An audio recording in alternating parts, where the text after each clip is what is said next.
To our channel Future Achiever official. तो अभी जो कोर्ट केस की हियरिंग थी उसका जो है ऑफिशियल ऑर्डर जो है वो आ गया हुआ, और उसमें जो है वो JKSSB को जो है वो डायरेक्शन दी है कि आप जो है वो एग्ज़ाम जो है जूनियर स्टूडेंट का ले सकते हो 19 अप्रैल को। बट इसका जो रिज़ल्ट जो है वो सब्जेक्ट हुआ होगा कोर्ट के ऑर्डर, जो कोर्ट का ऑर्डर होगा वो, ठीक है। और यहाँ पे JKSSB की तरफ से जो है वो रिप्लाई का आया है, यहाँ पे जो है यहाँ पे एग्ज़ाम इस स्टेज में जो है अगर हम एग्ज़ाम रोकेंगे तो जो है जो बहुत सारे कैंडिडेट जो है उसको जो है इससे जो है हैम्पर करेंगे, ठीक है। और जो कंट्रोलर ऑफ एग्ज़ाम है उन्होंने बोला कि सारी नेसेसरी प्रिपरेशन जो है हमने कर ली हुई है, ठीक है। एग्ज़ाम सेंटर भी आइडेंटिफाई कर दिए, स्टाफ भी ऑलरेडी डिप्लॉय कर दिया गया है, ठीक है। और यहाँ पे लिखा हुआ है जो है जॉइंट सबमिशन जो है वो दी गई है सैयद मुसीब और रियाज अहमद के द्वारा कि no purpose will be served at this stage by stalling the process by selection. इस स्टेज पे अगर हम रिक्रूटमेंट रोकेंगे तो जो है वो कोई फ़ायदा नहीं होगा, ठीक है।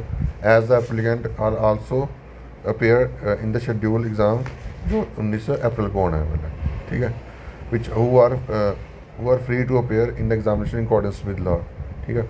और जो एप्लीकेंट की तरफ से वकील थे उन्होंने बोला है कि submit that in view of the assurance given by the controller in the open court he would satisfy at this stage subject to the filling of rejoinder of affirmation made by in the affidavit, ठीक है।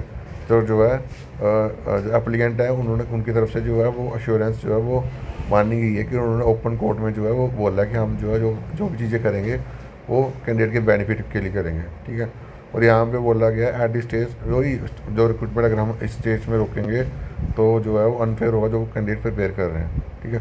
और यहाँ पे इन्होंने बोला है JKSSB is allowed to conduct the exam और junior assistant जो इसका होगा, but no selection final selection list जो है वो इशू करी जाएगी विदाउट फाइनल सिलेक्शन नहीं इशू होगी without further out of the court, ठीक है।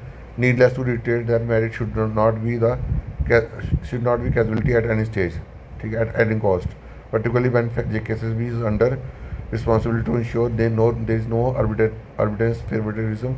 इसकी यहाँ पे सिंपल सी बात की बोली गई है कि अगर यहाँ पे JKSSB एग्ज़ाम करवाने आते वो करवा सकती है, बट जो है JKSSB को जो है वो इंश्योर करना पड़ेगा कि कोई भी फेवरेटिज्म जो है वो सिलेक्शन में जो है ना हो, और कोई भी आर्बिट्रीनेस जो है वो ना हो, ठीक है।